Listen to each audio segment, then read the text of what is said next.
به خودت سلام. دیگه یک سلام خاص به تمام وطندارای ما که در داخل کشور هستند و همچنین در خارج کشور دیگه خوب و صحت حال باشن و ببینید برنامه ما.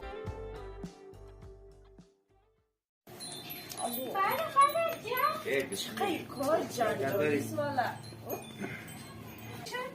شما دوستای عزیز با ما در ادامه باشین. خدا کنه از دیدن برنامه ما تا حال خسته نشده باشید.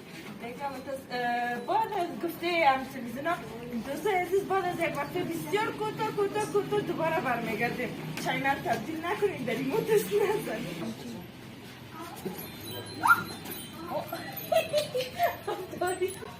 چرا محکم نمیگیرین؟ بیا زیر پای ما برس.